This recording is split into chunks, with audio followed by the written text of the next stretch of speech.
Ini adalah cerita tentang pengalaman seram yang aku alami di salah satu hotel di kota Samarinda. Ada hubungannya juga dengan wilayah Hutan Raya Bukit Suharto, Kalimantan Timur. Terjadi di tahun 2013. Begini ceritanya. Aku adalah orang yang takut akan ketinggian. Sangat takut sampai-sampai bisa pingsan. Tentu saja aku juga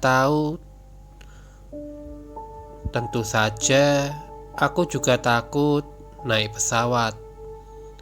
Tapi banyak tugas kantor yang memaksaku menggunakan pesawat untuk mencapai tujuan-tujuan di luar kota.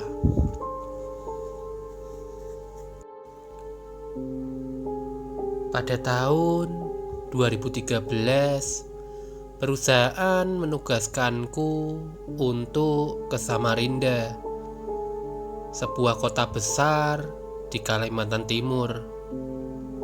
Tapi ada yang membuatku was-was. Iya, aku harus terbang menuju Samarinda menggunakan pesawat. Tidak ada cara yang lain. Singkat cerita, Rabu pagi aku berangkat dari Jakarta menuju Balikpapan. Waktu itu tidak ada pesawat langsung ke Samarinda. Tersiksa lahir batin selama 2 jam lebih dalam penerbangan. Syukurlah akhirnya aku mendarat mulus di Bandara Sepinggan, Balikpapan. Dari situ aku lanjut jalan darat menggunakan mobil. Sekitar 3 jam lebih perjalanan ke Samarinda. Aku disuguhkan pemandangan yang bagus selama perjalanan itu. Tapi memang pada dasarnya hobiku jalan-jalan, apalagi ke tempat yang baru pertama kali dikunjungi. Jadi apapun kondisinya, tetap asik-asik saja. Perjalanan darat Balikpapan Samarinda ini melewati wilayah yang bernama Bukit Suharto, wilayah hutan raya yang dikelola oleh pemerintah. Hutannya sangat rindang, mengingatkanku akan wilayah di ujung kulon. Di tengah perjalanan, sopir mengajak mampir istirahat di warung tahu Sumedang. Aneh kan? Di timur Kalimantan kok malah makan di tahu Sumedang. Tapi tempat ini cukup ramai dan terkenal. Teman-temanku yang tinggal di Balikpapan atau Samarinda pasti tahu. Setelah istirahat makan, kami melanjutkan perjalanan. Tidak lama kemudian, kendaraan mulai memasuki wilayah Bukit Suharto. Ketika melintas di wilayah itu, aku merasakan suasana yang tidak biasa. Banyak cerita dan peristiwa seram yang pernah terjadi. Aku dapat merasakan itu. Pada akhirnya nanti aku akan tahu kalau wilayah ini ternyata banyak menyimpan kisah seram dan mengerikan dalam sejarah perjalanannya.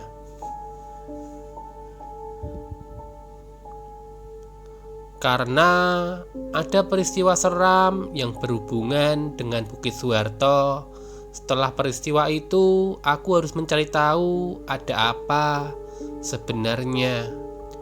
Salah satu yang menarik perhatian, ada peristiwa penyiksaan banyak pekerja paksa Indonesia oleh tentara Jepang pada zaman penjajahan yang sering kita sebut sebagai Romusa.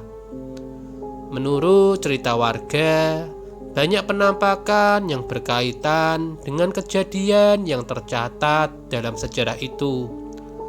Belum lagi cerita yang beredar mengenai kejadian orang dirampok dan kemudian dibunuh, jasadnya dibuang di wilayah hutan Bukit Suharto.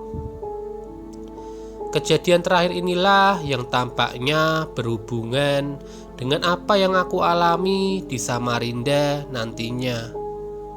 Matahari sudah hampir tegak lurus dengan ubun-ubun kepalaku ketika mobil yang aku tumpangi mulai memasuki Samarinda.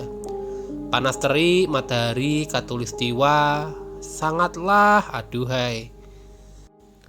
Tujuan langsung ke kantor klien untuk menyelesaikan pekerjaan secepatnya, supaya aku bisa langsung cari kopi lokal. Iya, kopi lokal. Sebagai penggemar kopi, aku pasti cari kopi asli daerah setempat dari setiap daerah yang aku kunjungi. Maka dari itu, aku berniat ingin cepat sampai hotel supaya dapat langsung keliling kota untuk mencari kopi. Setelah semua tugas selesai, akhirnya sampailah juga di hotel yang rencananya akan jadi tempat tinggalku untuk 2 malam ke depan. Hotel berbintang yang letaknya dekat dengan salah satu mal besar. Hotel yang bagus. Pada balkon di lantai atas, aku dapat melihat pemandangan Sungai Mahakam. Ada yang kurang mengenakan ketika aku sudah masuk ke dalam kamar, karena kamar yang akan aku isi ternyata kasurnya twin bed. Aku paling tidak nyaman menginap di hotel dengan fasilitas twin bed, karena sebelum-sebelumnya ada pengalaman tidak mengenakan ketika harus menginap di hotel sendirian dengan 2 tempat tidur. Aku harus komplain ke manajemen hotel untuk mengganti kamar dengan single bed. Bersyukur karena manajemen menyanggupi untuk menggantinya dengan single bed. Sementara mereka menyiapkan kamar, aku memutuskan untuk jalan-jalan mencari kopi. Ada kejadian aneh ketika pertama kali masuk kamar yang twin bed itu. Ketika sedang di dalam toilet, samar-samar aku mendengar ada suara laki-laki. "Tolong antar kami pulang." Begitu kira-kira suaranya. Awalnya aku pikir itu suara dari kamar sebelah. Aku tidak ambil pusing. Aku lalu langsung pergi keluar kamar. Malam itu aku habiskan berkeliling kota untuk makan malam dan ngopi-ngopi sendirian. Ada satu spot ngopi di pinggir Sungai Mahakam. Tempatnya nyaman, aku pun menghabiskan malam di tempat itu. Sekitar jam 9, aku memutuskan untuk kembali ke hotel. Setelah sampai, ternyata kamar yang baru sudah siap. Tapi sialnya, ketika sudah berada di dalam kamar, ternyata AC-nya panas alias rusak. Sekali lagi aku komplain. Manajemen bilang kamar lain yang setara sudah tidak ada lagi. Satu-satunya kamar yang tersedia adalah kamar dengan 2 tempat tidur yang di awal tadi. Daripada semalaman panas, akhirnya aku ambil kamar dengan twin bed itu dengan sangat terpaksa. Beberapa kali aku punya pengalaman tidak enak ketika bermalam sendirian di hotel dengan kamar 2 tempat tidur. Karena itulah, waktu itu aku sangat berharap semoga tidak ada kejadian aneh. Ternyata harapanku tidak terkabul. Setelah selesai membereskan barang, yang aku lakukan pertama kali adalah mandi. Kira-kira jam 10 malam waktu itu. Aku masih menikmati berendam di dalam air hangat. Sebegitu nyaman dan ditambah cukup melelahkannya hari itu, aku sampai nyaris tertidur. Tapi tidak sampai benar-benar tidur.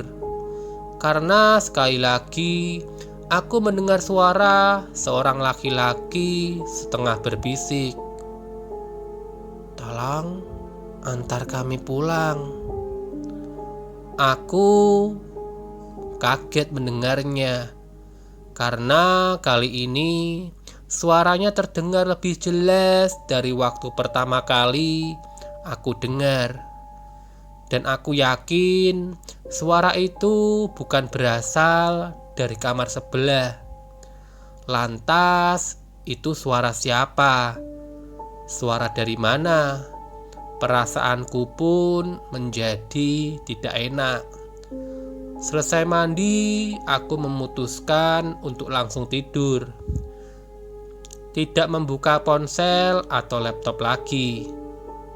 Sesuai kebiasaan, TV tetap menyala dengan suara kecil. Tidak semua lampu dalam keadaan mati. Lampu kecil di atas tempat tidurku tetap menyala. Aku tidur di atas tempat tidur yang letaknya dekat jendela. Sementara tempat tidur satu lagi tidak dibiarkan kosong, karena aku meletakkan tas pakaian di atasnya. Yang aku ingat, sebelum jam 12 malam, aku sudah terlelap di dalam mimpi. Di dalam tidur, aku mengalami mimpi yang seram. Dalam mimpiku, aku didatangi 2 orang laki-laki yang wujudnya cukup menakutkan. Laki-laki pertama berpostur tinggi besar, berpakaian lelaki normal, tapi ada yang menyeramkan. Laki-laki ini lehernya hampir putus. Darah bercucuran membasahi pakaiannya. Lelaki kedua lebih menyeramkan lagi. Dengan postur lebih pendek dari yang pertama, pakaian yang digunakan juga pakaian lelaki normal. Lalu, apa yang seram? Yang menyeramkan adalah laki-laki kedua itu berdiri tanpa kepala. Tubuh laki-laki itu tidak ada kepalanya. Di dalam mimpiku, aku hanya diam, tidak dapat bergerak sama sekali. Tidak bisa mengucapkan kalimat apapun. Aku hanya mendengarkan ketika laki-laki yang masih ada kepalanya berkata, "Tolong antar kami pulang." Sebegitu ketakutannya, aku sampai terjaga dari tidurku dengan nafas tersengal-sengal. Terjaga, tapi tidak bangun dari tempat tidurku. Posisi miring ke kiri menghadap jendela kamar, membelakangi tempat tidur yang kosong. Tidak seluruh bagian jendela kamar tertutup tirai. Sebagian aku biarkan terbuka, sehingga sebagian kaca jendela terlihat. Ketika masih kaget dengan mimpi yang baru aku alami, tiba-tiba pandanganku menangkap pemandangan aneh dari kaca jendela kamar. Kaca itu memantulkan situasi dan keadaan di belakangku yang tengah terbaring. Situasi di tempat tidur kosong. Karena penasaran, aku mencoba untuk lebih memperhatikan. Ternyata dari pantulan kaca terlihat ada dua laki-laki yang baru saja hadir dalam mimpiku. Mereka tepat berada di belakangku. Lelaki pertama posisinya duduk di tempat tidur menghadap ke arahku.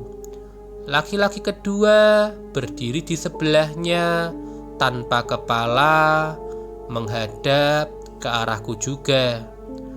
Aku tidak berani berbuat apapun. Badanku gemetar ketakutan. Jantung seperti berhenti berdetak. Di tengah kekalutan, aku memutuskan untuk memejamkan mata. Tapi baru beberapa menit memejamkan mata, aku merasa kalau telingaku yang sebelah kanan ada hembusan udara hangat seperti hembusan nafas. Ada sosok yang sedang bernafas dekat telingaku. Di tengah ketakutan, tiba-tiba sekali lagi aku mendengar suara berbisik pelan di telingaku. "Tolong antar kami pulang." Beberapa detik kemudian, sontak aku langsung berdiri, memberanikan diri melihat ke arah posisi dua orang itu berada. Tapi kosong. Mereka sudah tidak ada. Aku langsung lari keluar kamarku, duduk di kursi balkon hotel. Setelah mulai agak tenang, aku pun menelepon Om Denny. Om Denny adalah orang yang biasanya aku hubungi saat aku sedang mengalami kejadian-kejadian mistis dan menyeramkan. Nanti kapan-kapan aku akan ceritakan secara detail mengenai beliau. Dalam percakapan melalui ponsel, aku ceritakan semuanya dari awal. Lalu Om Denny berkata,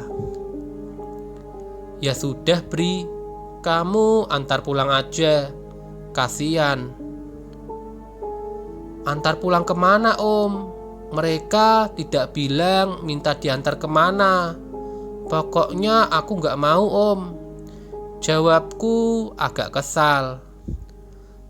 "Nanti mereka akan kasih tahu mau kemana mereka pulang. Kamu tinggal ikuti aja," kata Om Denny di akhir percakapan. Inti dari percakapanku dengan Om Denny adalah mereka benar-benar minta tolong untuk diantarkan pulang. Pulang kemana? Kenapa minta tolongnya malah ke aku?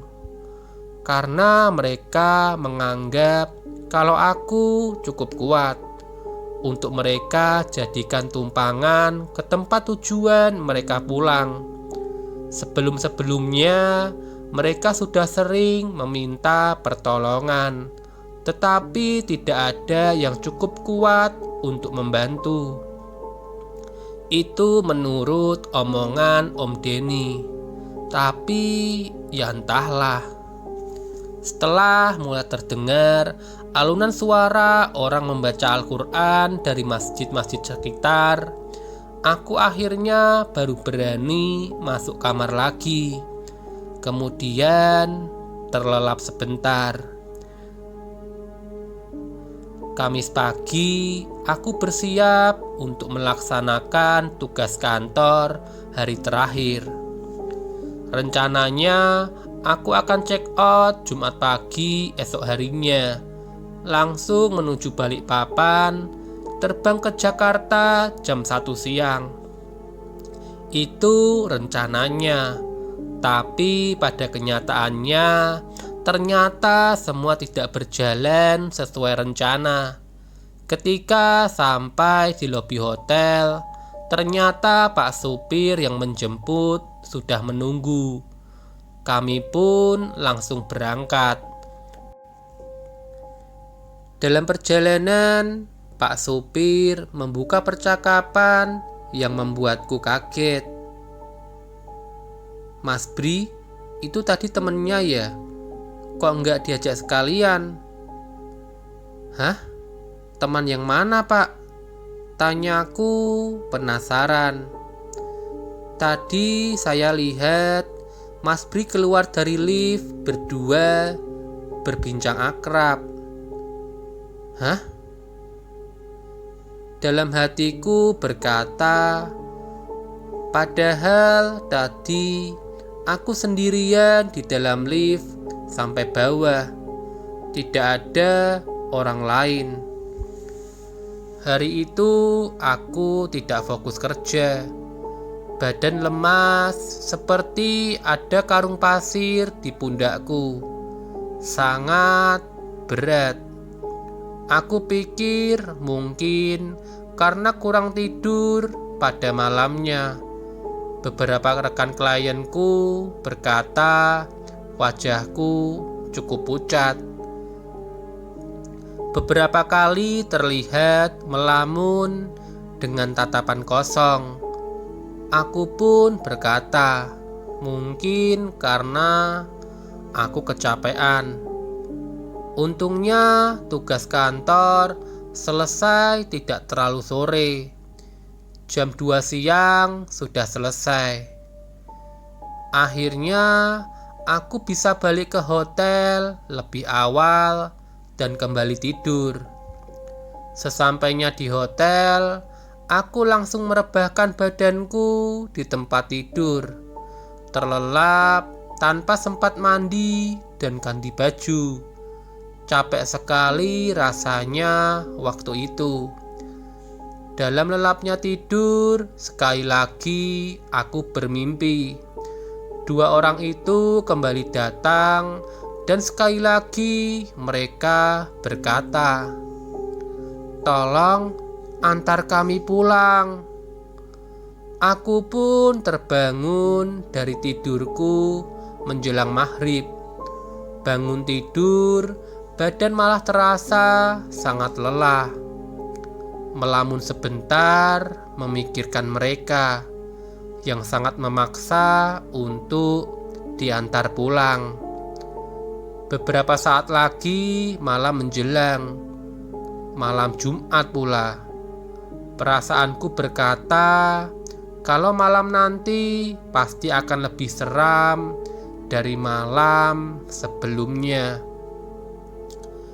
Daripada tersiksa semalaman, akhirnya aku memutuskan untuk check out selepas maghrib.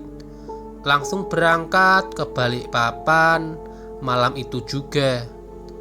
Aku akan mencari hotel di Balikpapan supaya lebih tenang. Aku tidak memperdulikan omongan Om Denny yang menyuruhku untuk mengantar mereka pulang. Aku langsung berkemas dan berangkat ke Balikpapan. Untungnya aku masih dapat tempat duduk di travel tujuan Balikpapan.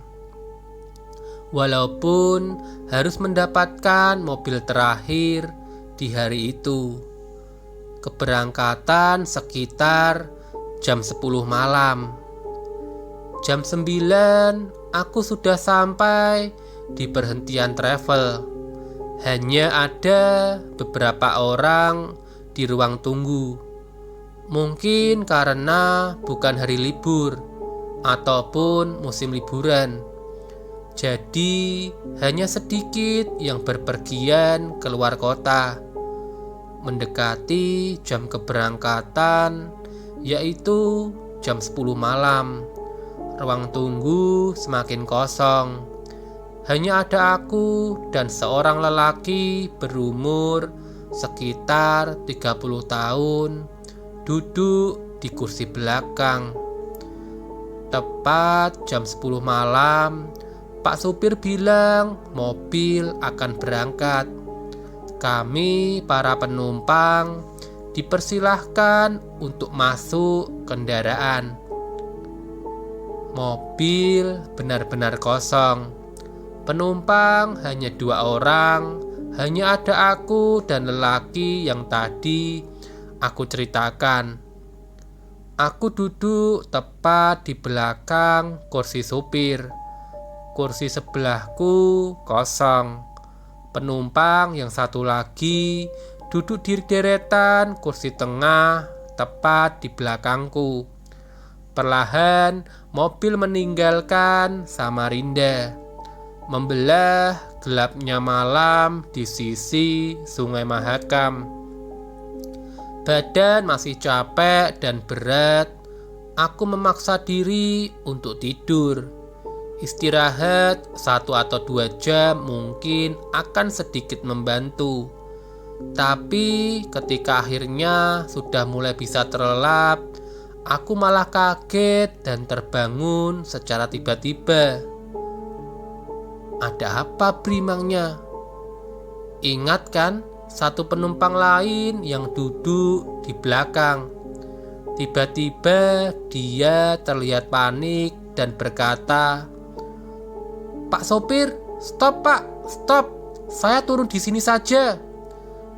Pak supir langsung menghentikan kendaraan dan bertanya, "Kenapa Mas? Nggak jadi ke Balikpapan?" "Nggak ada apa-apa Pak, saya batal pergi," jawab lelaki itu. Posisi mobil masih sedikit di luar kota Samarinda. Kira-kira baru berjalan 30 menit. Tapi ketika penumpang itu berjalan menuju pintu keluar, beliau berbisik pelan ke arahku, "Jangan menoleh ke arah kursi belakang ya Mas. Pokoknya jangan." Dia langsung turun setelahnya. Akhirnya hanya tinggal aku dan Pak supir yang berada di dalam minibus itu. Langsung timbul banyak pertanyaan di benakku. Kenapa tidak boleh lihat ke kursi belakang? Ada apa di kursi belakangku? Kok beliau sampai memutuskan turun di tengah jalan? Ada apa sebenarnya? Aku menuruti omongan penumpang tadi, tidak mau melihat ke kursi belakang. Tapi memang karena aku pun tidak berani juga. Aku cukup ketakutan. Walaupun penumpang hanya tinggal aku sendirian, mobil tetap melanjutkan perjalanan. Begitu lelahnya badanku, aku pun akhirnya kembali mulai terlelap. Tapi tidak terlalu lama. Mungkin hanya sekitar 30 menit kemudian aku kembali terbangun. "Sudah sampai mana ini Pak?" tanyaku ke Pak supir.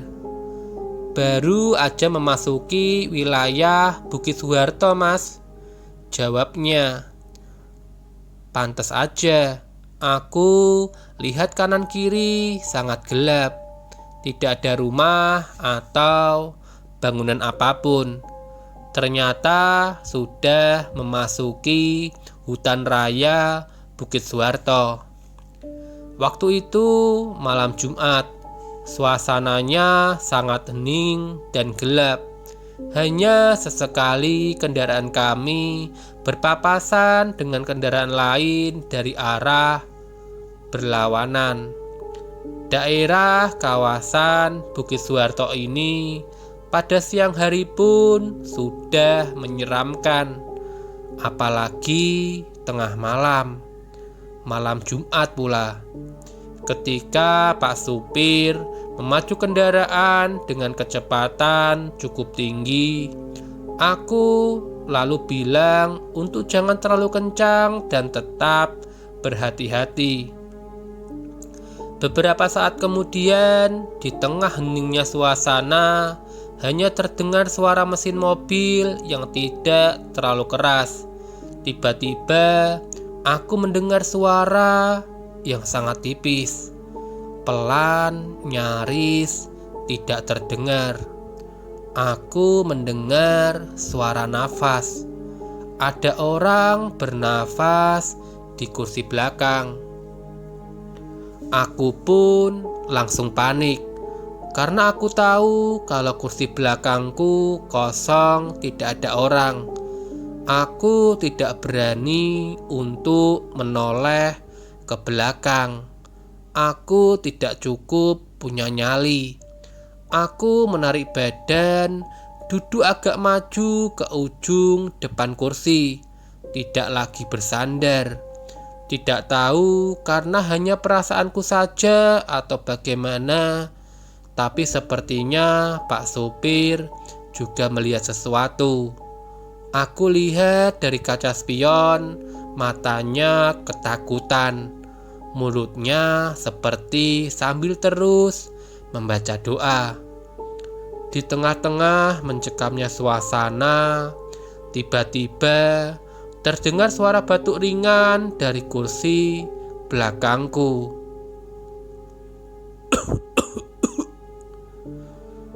Kira-kira seperti itu suaranya. Refleks aku menoleh ke kursi belakang, ke arah sumber suara.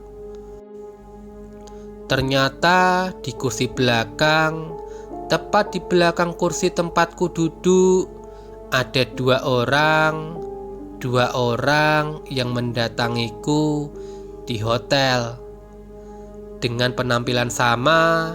Yang satu dengan kepala nyaris putus, dengan darah membasahi pakaiannya. Yang satu lagi duduk di sebelahnya, hanya badan tanpa kepala. Badanku langsung lemas. Ternyata mereka ikut di dalam kendaraanku. Beberapa detik aku bertatapan dengan dia yang masih berkepala. Beliau tersenyum tipis di dalam kegelapan. Aku pun langsung berpaling. Aku panik, ketakutan, dan langsung menundukkan kepalaku. Aku sadar aku memegang dengan kencang pundak Pak Supir dari belakang.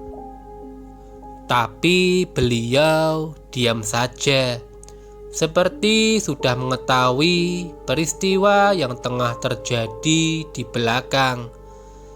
Beberapa menit kemudian, aku merasakan kalau mobil berbelok ke arah kanan jalan, kemudian berhenti.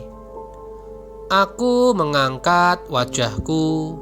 Ternyata mobil berhenti di depan warung kecil yang sudah tutup. "Mas, kita turun dulu di sini ya, Mas," ajak Pak Supir dengan suara sedikit bergetar. Aku mengikuti ajakan beliau, langsung membuka pintu dan keluar mobil tanpa berani melihat sedikit pun ke kursi belakang. Kami berdua duduk di depan warung yang sudah tutup itu. hanya lampu kecil pada langit-langit yang menyala. Kami duduk hanya beberapa meter dari kendaraan.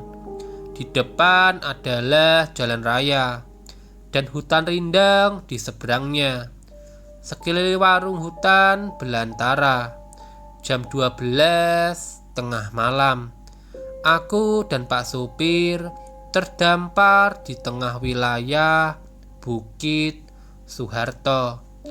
Hanya sesekali mobil yang lewat melintas dan seterusnya hanya sepi. Saya takut, Mas. Saya nggak tega juga melihat Mas ketakutan di kursi belakang, kata Pak Supir membuka perbincangan. Emang Bapak lihat mereka juga? Tanyaku dengan pelan. Saya lihat dari spion, Mas. Waktu Masnya masih tidur pun mereka sudah ada. Saya sudah lihat mereka terlebih dulu. Karena aku tidak mau berlama-lama terdampar di tempat itu, akhirnya sekali lagi aku pun menelepon Om Denny. Om, tolong aku, Om. Aku langsung bilang begitu ketika Om Denny mengangkat telepon di ujung sana. Setelah aku ceritakan semuanya, Om Denny malah tertawa ringan. Kemudian dia memintaku untuk meletakkan ponsel di dalam mobil.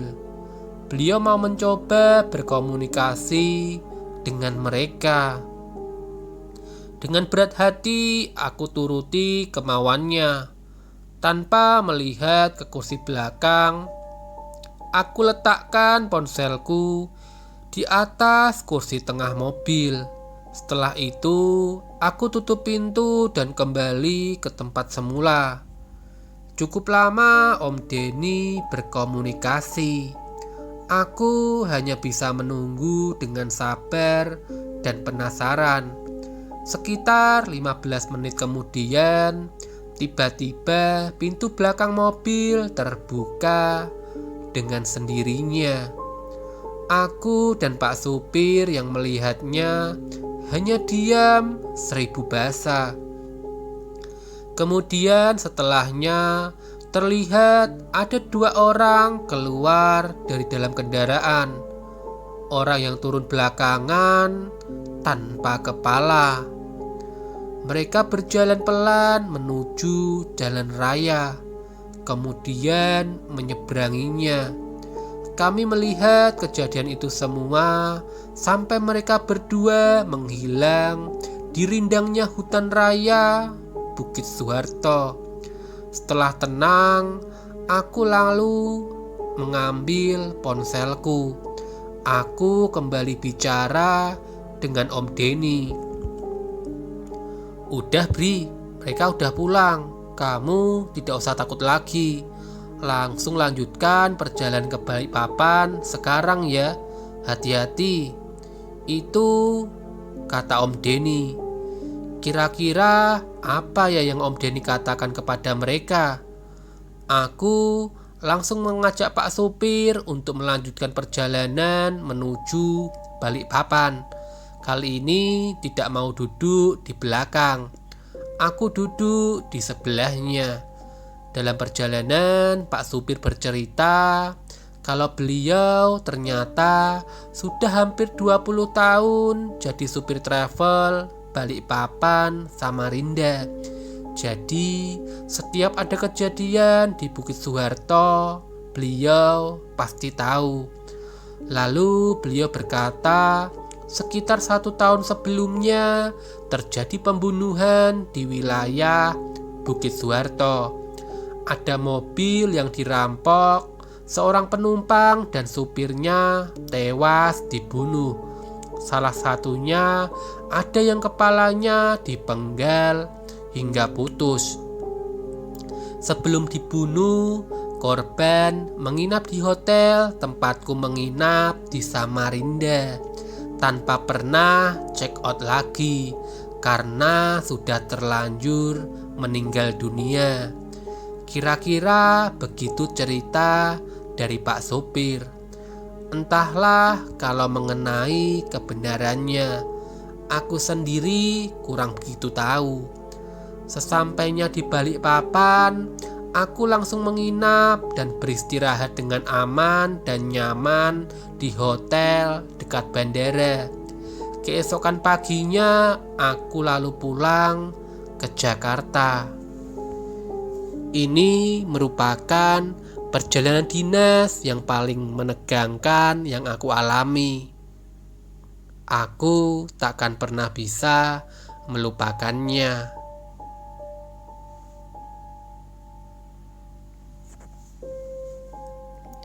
Sekian cerita misteri di malam ini. Semoga dapat menemani malam teman-teman semuanya. Tetap waspada dan selalu lihat sekeliling teman-teman semuanya. Jangan biarkan mereka mengganggu teman-teman semuanya. Akhir kata, salam ketakutan.